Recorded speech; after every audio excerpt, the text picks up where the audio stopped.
A $1.8 million selfie in Washington. A 50% tariff that isn't working. A politician in Delhi telling America there's nothing to say sorry for. Tweets of friendship, prisons under inspection, and threats of collapse. That's diplomacy in 2025. And while the world argues, one Indian startup quietly lines up a $437 million IPO. The question is, who's really playing the long game here? Good morning. Welcome to Top of the Morning by Mint. I'm your host, Nelson John. This is your smart daily briefing on what matters. From big moves in business to headlines shaping India and the world, we cut through the noise so you start your day informed and ahead. It's Monday, September 8th. Let's get started.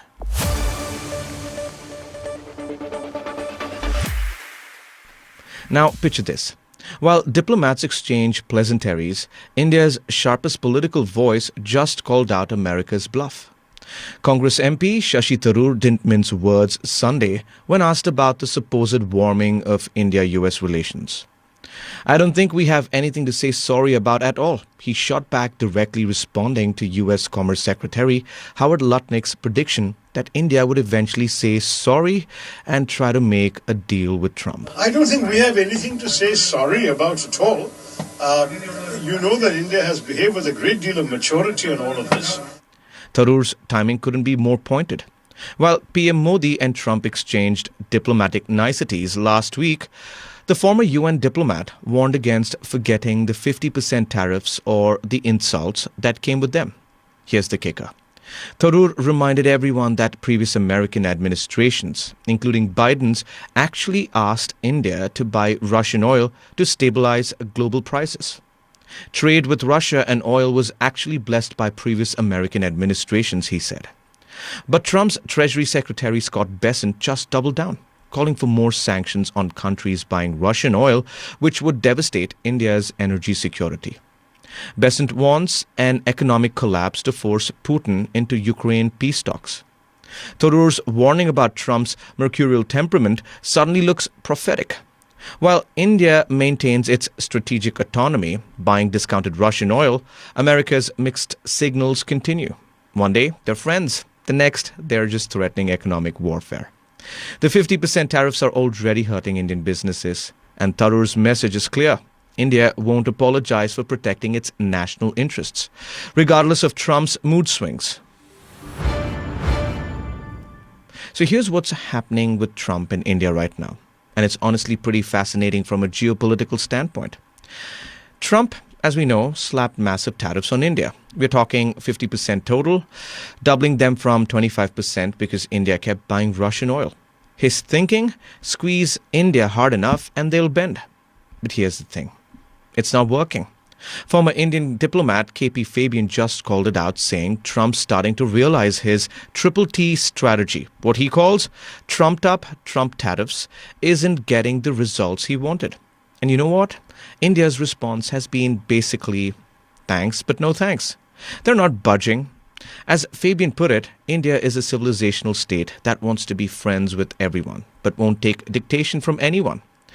The weird part, well, Trump and Modi are still saying they're buddies. Just last week, Trump's like, we'll always be friends. We just have moments. Modi responded all diplomatically on social media, talking about their comprehensive partnership. It's this classic case of personal diplomacy versus hard policy. India's playing the long game here, maintaining relationships with Russia, China, the US, and basically everyone. They're not picking sides. And honestly, that's probably the smartest move for a country of 1.4 billion people. The tariffs are staying for now, but something's got to give up eventually. While India's edtech giants crumbled, one company quietly built a $2.8 billion empire. Now, Physics Wallah wants to go public.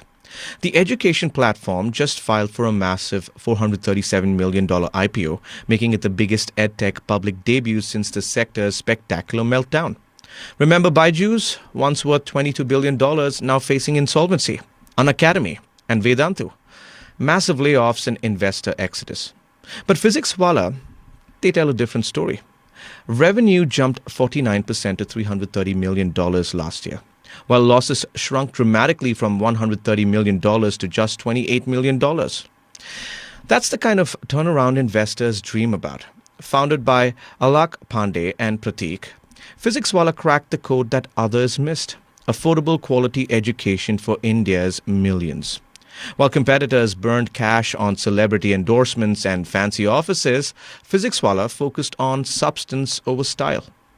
The IPO plans are equally practical. They're raising $355 million in fresh capital to build physical coaching centers. Yes, actual brick-and-mortar locations.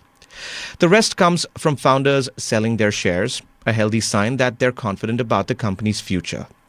This timing, well, isn't coincidental. India's IPO market is heating up after a slow start. Milky Mist, an urban company, recently filed papers, signaling renewed investor appetite. PhysicsWallah's success proves a simple truth: in education, content beats hype. While flashy competitors imploded, this platform quietly became profitable by solving real problems for real students. Now, they're ready to cash in. Imagine trying to convince a foreign court that your prison isn't a torture chamber. That's exactly what India just did. And it might finally work. A high-level UK delegation quietly visited Delhi's notorious Tihar jail in July, inspecting conditions for potential high-profile prisoners. The reason?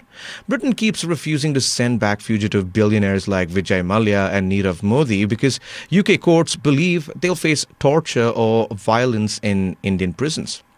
The Crown Prosecution Service team was largely impressed with Tihar's facilities, calling them at par with international standards, according to senior officials. But here is the twist.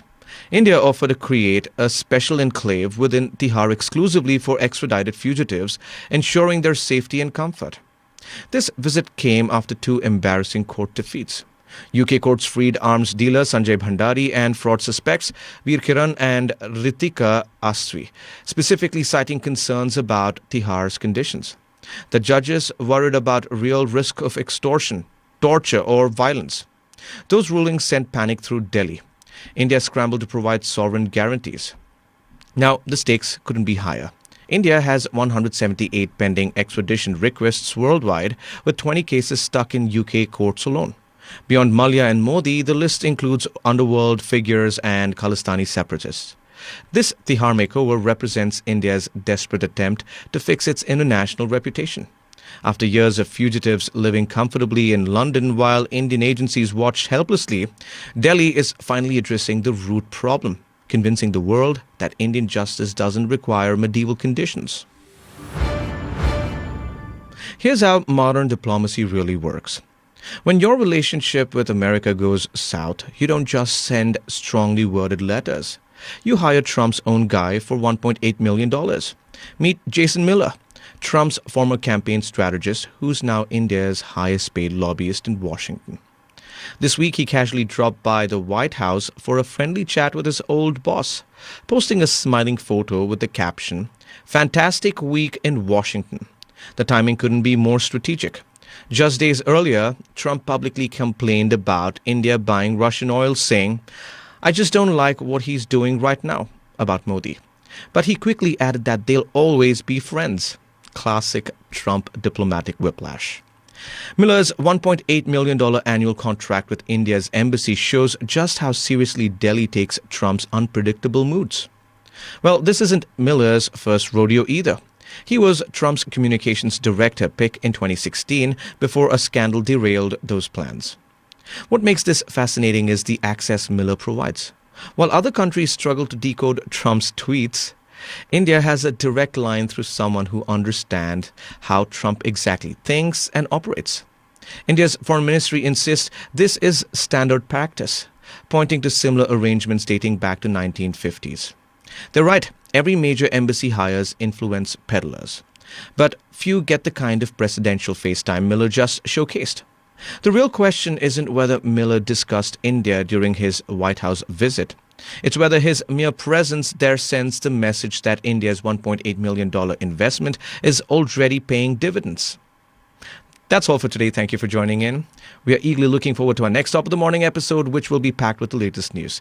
Until then, this is Nelson John signing off. Have a great day.